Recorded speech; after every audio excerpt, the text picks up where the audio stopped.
ఈనాటి కరెంట్ అఫైర్స్కి స్వాగతం. నేను మీ శ్యామ్. ఈనాటి కరెంట్ అఫైర్స్లో ప్రధానమైన అంశాలు ఏంటంటే, రానున్న 10 సంవత్సరాల్లో ఇండియా మయన్మార్ సరిహద్దులకు వెంబడి పూర్తి స్థాయిలో ఫెన్సింగ్ వేయుటకు భారత్ నిర్ణయం తీసుకుంది. రెండు దేశాల మధ్య సుమారు 1643 కిలోమీటర్ల మేర సరిహద్దులున్నాయి.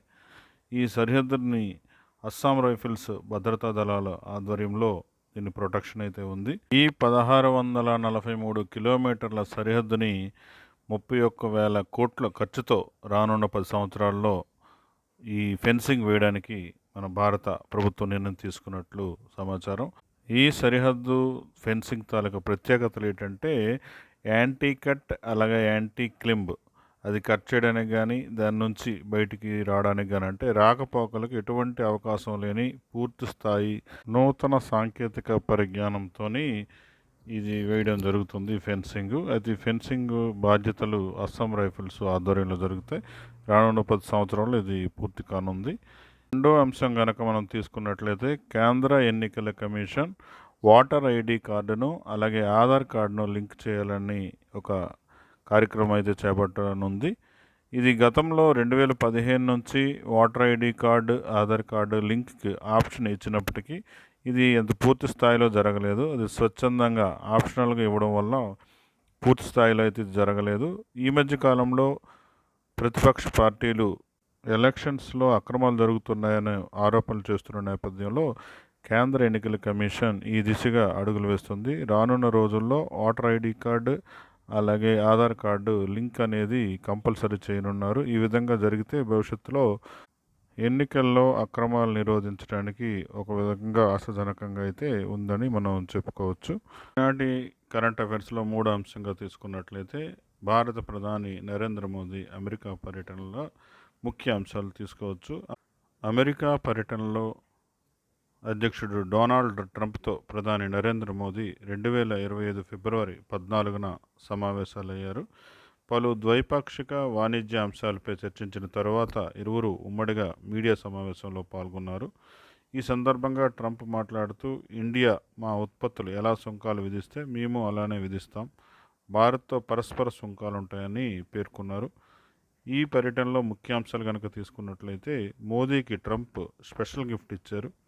అధ్యక్షుడు డొనాల్డ్ ట్రంప్ తన స్వయంగా రాసిన అవర్ జర్నీ టుగెదర్ అనే పుస్తకాన్ని ప్రధానికి మోదీకి కానుకగా ఇచ్చారు. అయితే ఇది ఒక ఫోటో బుక్. గతంలో ట్రంప్ అమెరికా అధ్యక్షుడిగా ఉన్న సమయంలో కీలక సందర్భాల్లో స్పెషల్ ఈవెంట్స్లో మోదీతో ఉన్న ఫోటోలను అందులో పొందుపరిచారు. ఈ పుస్తకం పూర్తిగా ఆనాటి జ్ఞాపకాలకు సంబంధించిన ఫోటోలు మాత్రమే ఉంటాయి.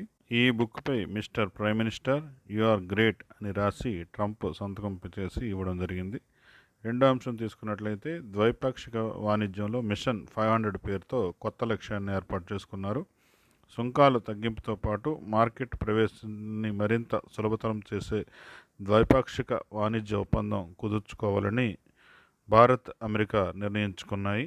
ద్వైపాక్షిక వాణిజ్య బంధం విలువ 2030 నాటికి 50,000 కోట్ల డాలర్లకు పెంచేలా ఈ మిషన్ 500 పేరుతో కొత్త లక్ష్యం అయితే ఏర్పాటు చేసుకున్నారు.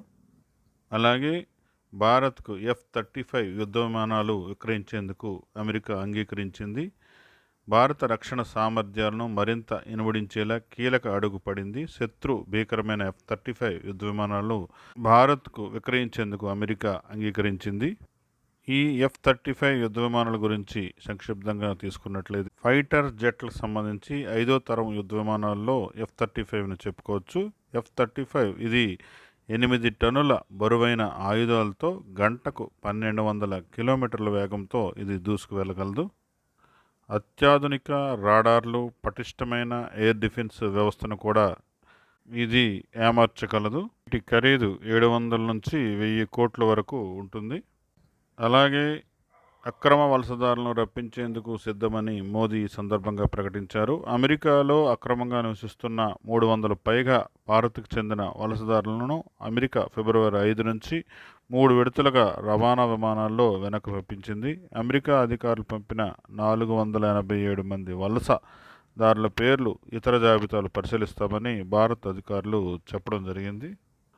అలాగే ఇస్లామిక్ రాడికల్ ఉగ్రవాదంపై పోరులో భారత్కు అమెరికా సంఘీభావం ప్రకటించింది.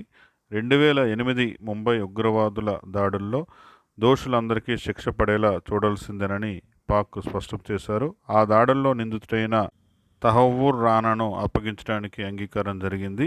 ఈ పర్యటనకు సంబంధించి చివరి అంశం కనుక తీసుకున్నట్లయితే భారత్లో అమెరికా వర్సిటీల క్యాంపస్లు ఏర్పాటుకు అంగీకారం జరిగింది. పలు ప్రఖ్యాత అమెరికా విశ్వవిద్యాలయాలు త్వరలో భారత్లో క్యాంపస్ను ఏర్పాటు చేయనున్నాయి.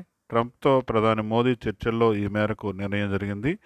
ఉన్నత విద్యారంగంలో ఇరు దేశాల మధ్య సహకారాన్ని మరింత పెంచుకోవాలని కూడా నిశ్చయించారు. ఇందుకోసం పరస్పర సంయుక్త డిగ్రీలు తదితర పథకాలతో పాటు జాయింట్ సెంటర్ ఫర్ ఎక్సలెన్స్ ఏర్పాటు చేయనున్నారు. అమెరికాలో చదువుతున్న 3 లక్షల పైచిలుకు భారత విద్యార్థుల వల్ల అక్కడ ఆర్థిక వ్యవస్థకు ఏటా $8 బిలియన్ దాకా అందుతుందని నేతలిద్దరూ గుర్తు చేసుకున్నారు. ఇది అమెరికా పర్యటనకు సంబంధించిన ముఖ్యాంశాలు. ఈనాటి కరెంట్ అఫైర్స్ ఇంతటితో సమాప్తం. మరో అంశంతో మళ్ళీ కలుస్తాను. Thank you one and all. Me Shyam.